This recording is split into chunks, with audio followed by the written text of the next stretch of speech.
그래서 좀 큰 틀에다가 이제 개별적인 시의 통합을 이제 담아내는 법안을 준비하고 있습니다. 이게 예를 들면 부산 경남이 유력하게 지금 통합을 좀 논의하기 시작했거든요.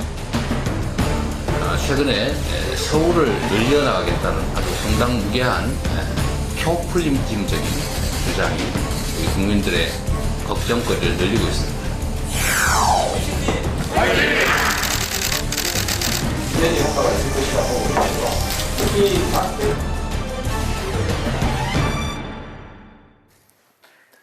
대규모 유통업체의 부당한 행위로부터 납품업체를 보호하기 위한 법안을 발의하신 분이 오늘 나와 계신데요. 얼마 전엔 UCT 프로젝트 특유의 부위원장에 선임이 됐고 그 어느 때보다 바쁜 나날을 보내고 계신 분입니다.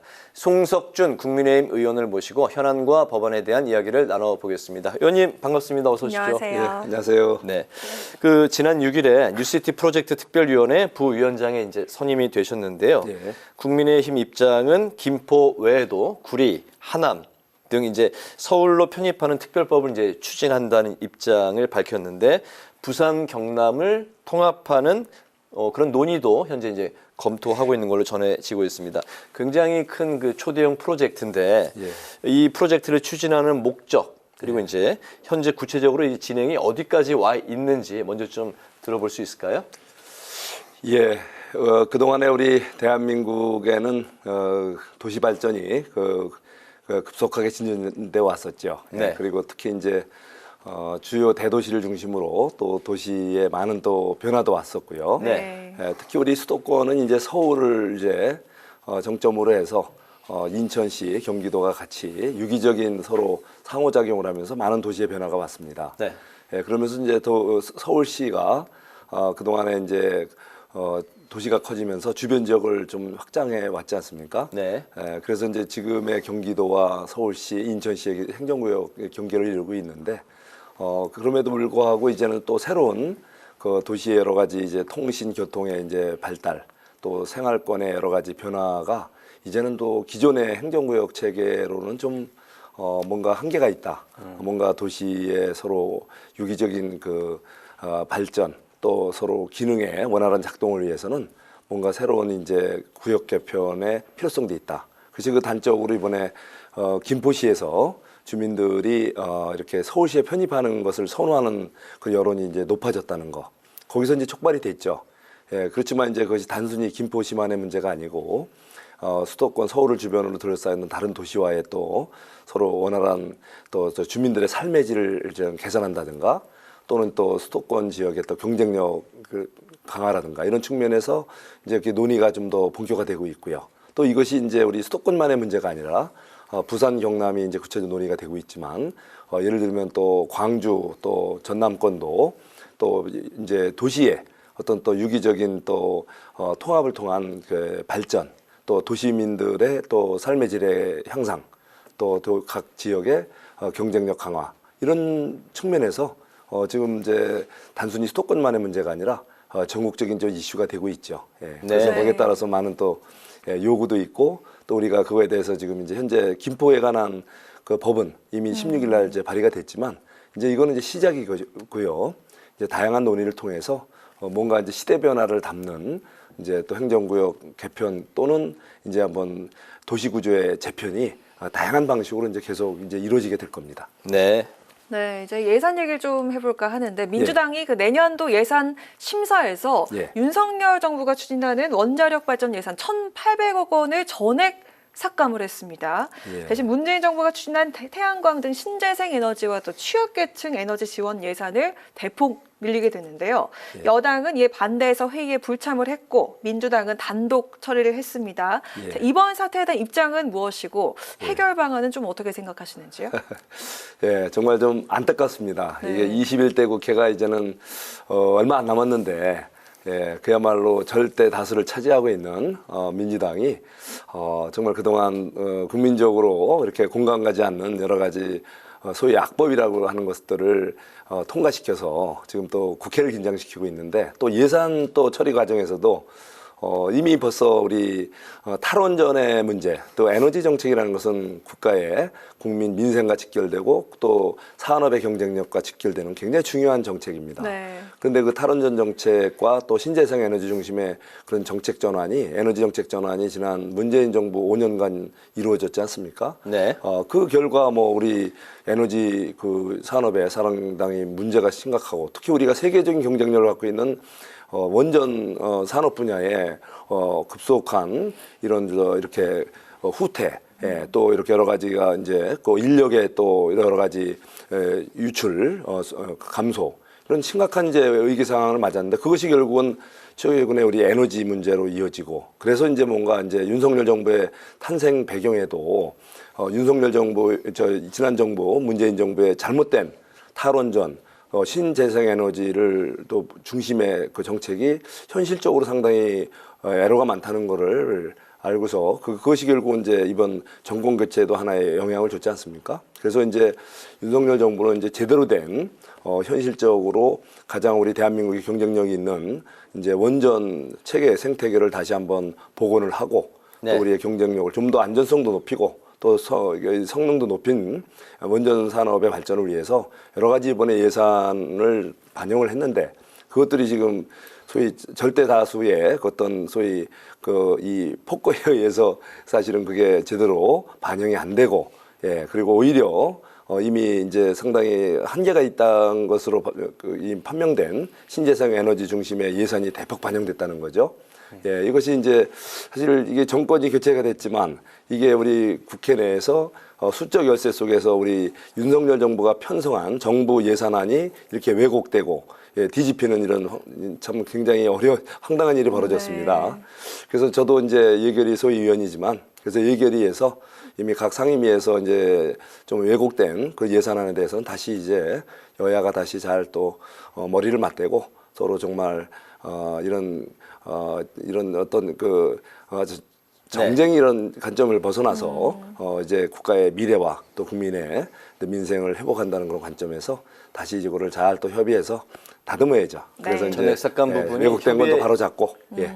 전액 삭감 부분이 협의에 좀 그 여지가 있다는 그런 말씀이신 그럼요. 예결이라는 과정이 바로 상임위에서 결정된 부분에 잘못된 거는 또 바로 잡고, 그래서 또 정부와 국회 여야가 서로 마지막 협상을 통해서 이제 최종 이제 내년도 예산안이 만들어지게 됩니다. 알겠습니다. 지금부터는 이제 의원님이 최근에 발의하신 대표 법안을 좀 중점적으로 좀 살펴볼 텐데요. 지난달에 납품업자에게 판촉 비용을 떠넘기는 걸 예방하고 예. 또 영세 납품업자를 보호하는 대규모 유통업법 개정안을 이제 대표 발의하셨습니다. 이게 이제 좀 어떤 내용이고 또 법안을 발의하게 된 계기도 들어볼까요? 예, 최근에 참 우리 대한민국 경제가 참 어렵습니다.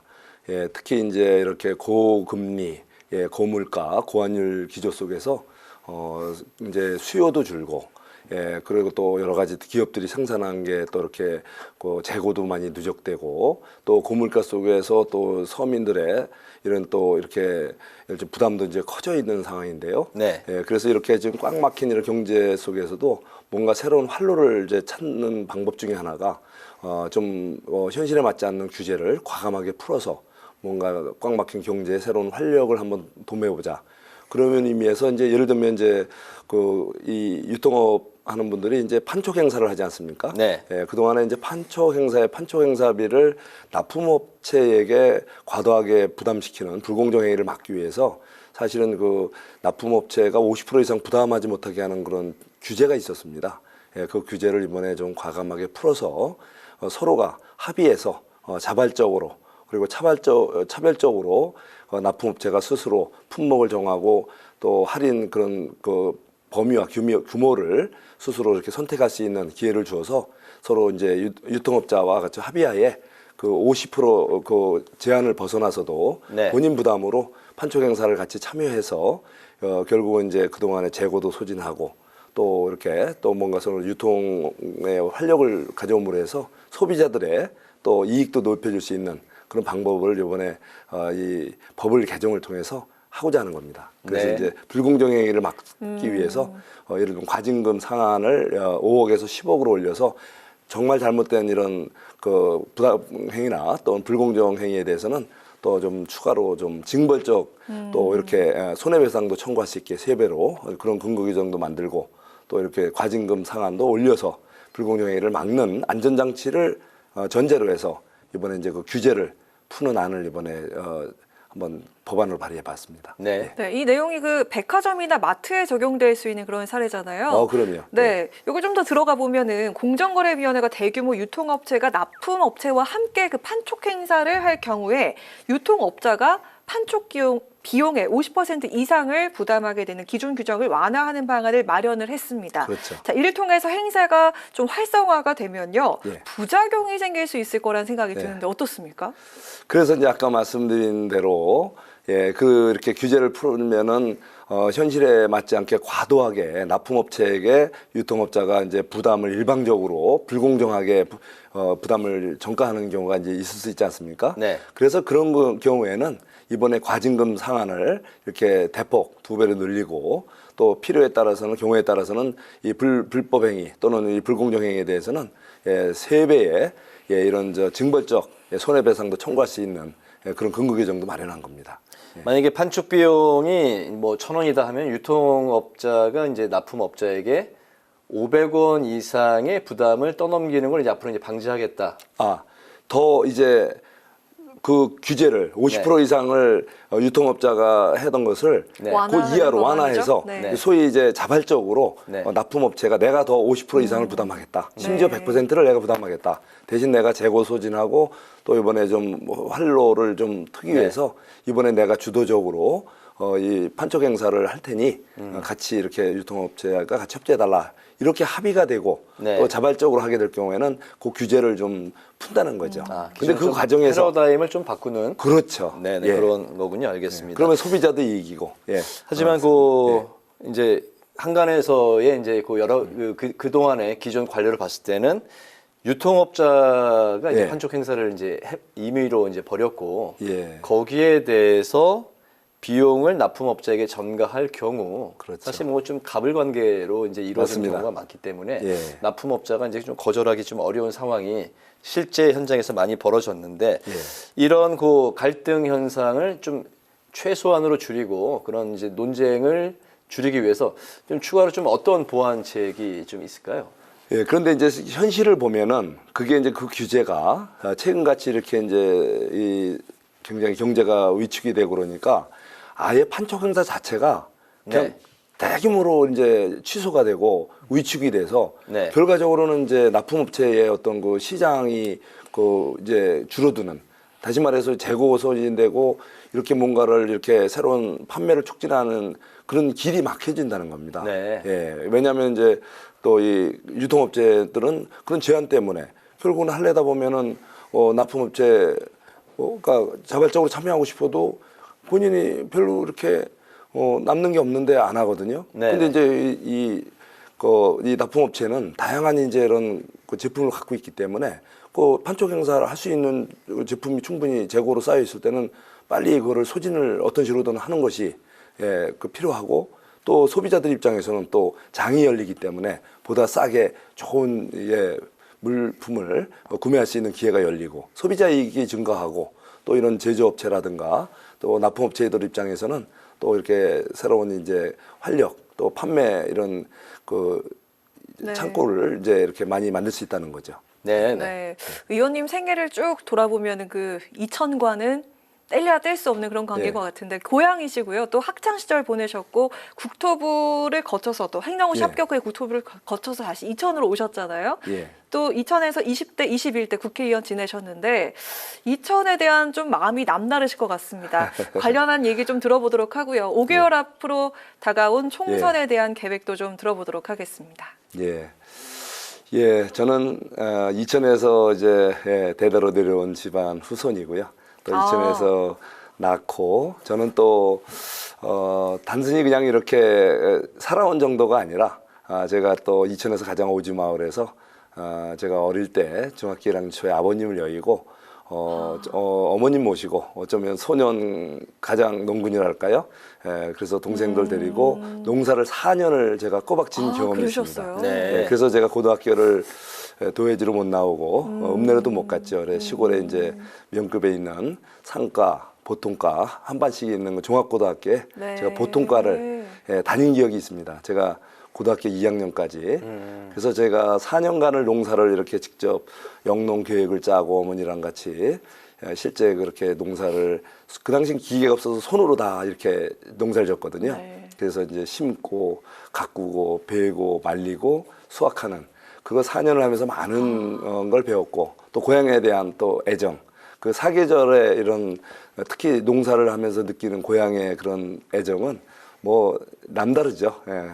그러다가 제가 이제 고등학교 2학년 때 서울로 이제 결국은 학업 때문에 전학을 오게 됐는데 그래서 제가 다시 이제 공직 생활을 국토부에서 25년 하다가 이제 또 지역에서는 또 누구보다도 고향에 대한 애양심이 강하고 또 지역 사정을 잘 아는 저에게 한번 좀 지역의 선출직 한번 맡아보는 게 어떻겠냐 그런 권유를 받고 네. 제가 이제 지난 20대에 이제 뛰어들었는데 네. 정말 우리 시민들께서 많이 또 저를 또 아껴주시고 또 반겨주셔서 제가 이제 20대 그리고 또 25년 만에 처음으로 재선 국회의원으로 지금 이제 의정 활동을 하고 있습니다. 이제 내년에는 제가 3선에 도전하게 되는데요. 네. 이게 이천시에서는 최초입니다. 그래서 좀 우리 이천 지역에서는 그동안에 이제 다선 의원이 이제 없어서 많이 이제 아쉬워하셨는데 이제 제가 한번 우리 시민들의 기대에 부응해서 우리 이천 지역을 누구보다 잘 알고 또 이천시를 얽어매고 있는 여러 가지 불합리한 우리 대한민국의 정책이 뭔지 잘 알고 있기 때문에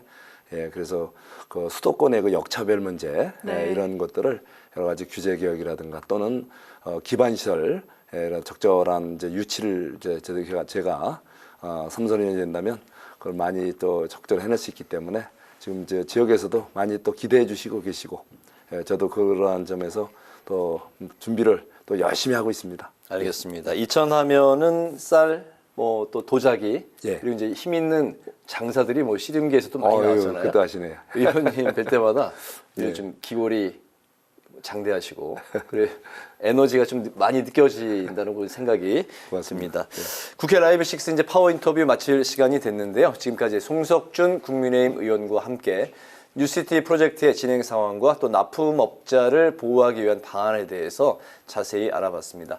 오늘 말씀 잘 들었습니다. 고맙습니다. 고맙습니다. 고맙습니다. 네, 오늘 국회 라이브 6 여기까지입니다. 시청해주신 여러분 고맙습니다.